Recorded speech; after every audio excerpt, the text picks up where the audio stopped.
4월 11일 강릉시 남곡동에서 시작된 산불은 삽시간에 최초 발화지를 지나 경포 전역으로 확산됐습니다. 많은 진화 인력의 투입에도 불구하고 진압은 쉽지 않았던 상황.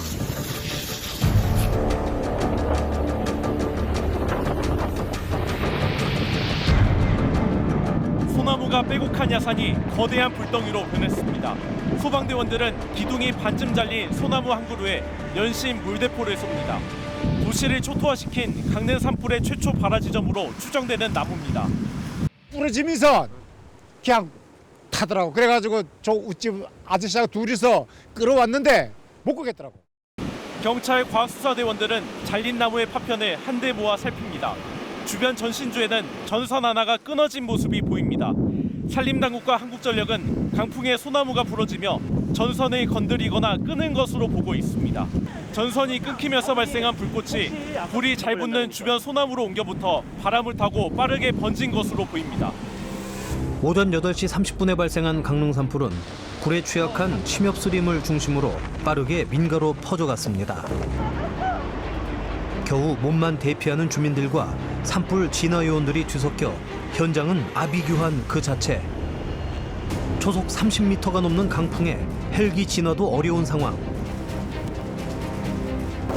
몸조차 가누기 힘든 바람 속에서 불덩이는 순식간에 여기저기로 번져나갔습니다.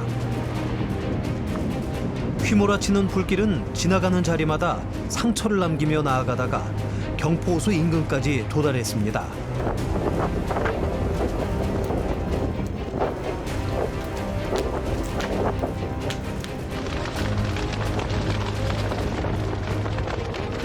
인근에 있는 주택 밀집 지역, 화마에 삼켜질 극박한 위기 속에서 할 수 있는 건 없었습니다. 이제 관리실이나 이제 관계자들만 좀 남아서 소화전 가지고 인근에 이제 물 좀 뿌려가지고 저 끄고 했었죠. 연기가 아주 자욱해가지고 굉장히 아주 이 시야가 가려지고 잘 안 보이는 그런 시점이 있었어요. 네. 산불이 발생한 그날 저녁, 화마를 피해 대피소로 대피한 이재민들은 오갈 것 없는 몸을 차가운 매트에 의지한 채 놀란 마음을 다잡으며 밤을 지새워야 했습니다. 오후에 내린 잠깐의 비로 산불은 소강 상태에 들어가며 산불 발생 8시간 뒤인 4시 30분경 주부를 진압할 수 있었습니다. 허나 아직 마음을 놓을 순 없죠. 잔불을 잡기 위한 진압대원들의 노력은 밤새 이어졌습니다. 다음 날 오전 다시 찾은 산불 현장.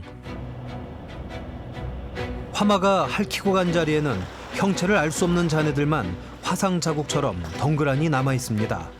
지난 하루가 악몽이었을 주민, 그 심정은 오죽할까요? 괜찮아서 나와보니까 저쪽에서 연기가 넘어오더라고. 그래서 이게 무슨 일이 터졌구나. 집사람이 와서 이게 문제가 아니라고 몸은 피해자라고 바로 그냥 나갔지. 아무것도 건지지 못하고 그냥 싹 타버린 거예요. 생각해보면 눈물이 나고 목이 메가지고 말을 못해.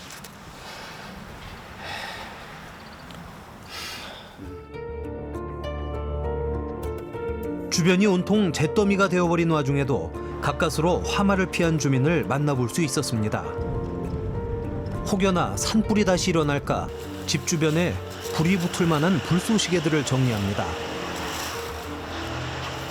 동네가 다 재밭이니 뭐 앞집이고 뒷집이고 옆집이고 어디 산 집 있어야지 뭐 싹 다 탔는 거지. 아이고 오늘 난리도 그런 난리 없어요. 아이고 힘들어. 산불이 진압된 후에도 119 대원들에겐 마음을 쓸어내릴 만한 여유가 없습니다. 건물이 무너지면은 그 밑에도 이제 불이 남아있거든요. 혹시 지금 뭐 하루 종일 수 있으니까 완벽하게 지금 정리하려고 쫓아가 있는 거예요. 산불 산을 올라가는 게 아니고. 다 타버린 잿더미 밑에 혹시라도 잔불이 남아있을 수 있는 상황. 숨어있는 작은 불씨도 꼼꼼하게 제거해야 합니다. 아무것도 남지 않은 폐허 속에서 한때 이곳이 무엇이었는지를 알려주는 것은 덩그러니 남은 그림뿐입니다. 힘든 역경 속에서도 사람들을 위해 봉사하는 분이 계셨습니다. 사실 그날 어제 불이 났을 때 저희 시어머니 집이 지금 전소가 됐어요. 불이 나셔가지고 저희 집에 대피를 하러 오셨는데, 그래서 그때 장사를 해야 되나 말아야 되나 되게 고민을 많이 했어야 했는데, 그냥 어머니가 그래도 가게는 문을 닫는 게 아니다 이러시더라고요. 그래서 또 저희 신랑이 의용소방대에서 10년째 하고 있거든요. 그래 그냥 가게 문을 닫지 말고 그러면 이렇게 힘든 분들한테 커피를 제공하자 이렇게 그냥 그런 마음에 이제 시작하게 된 것 같아요. 네. 산불이 온 산을 삼켜버린 와중에도 가까스로 화마를 피한 집을 찾을 수 있었습니다. 집주인과 이야기를 해보았는데요. 멀쩡하니까 그래도 좀 마음은 놓이지만 다른 집은 뭐 좀 마음 아프죠. 어제 돌아가신 분도 저희 당수 되시고 그래 이제 나무가 너무 멋있었는데 이제 뭐 숯검둥이 돼버렸지 않습니까? 그러니까 마음이 아프네. 흉포한 산불이 지나간 자리에 남은 건 깨어진 유리와 형체 없이 타버린 집들 뿐입니다. 마치 아수라장 같은 현장에 산불이 얼마나 잔인했을지 알 수 있을 것 같습니다.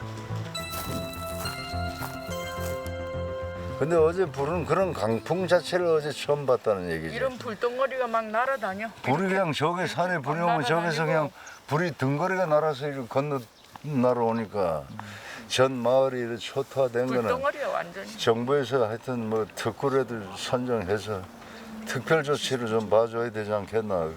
어쨌든 좀 살게 좀 해주세요. 다 타버린 현장에 남아있는 건 한숨과 눈물뿐. 아쉬움에 발걸음이 떨어지지 않습니다. 화마가 무참히도 핥히고 간 강릉 산불. 이재민들의 빠른 쾌유와 신속한 복구가 어느 때보다 절실한 시점입니다.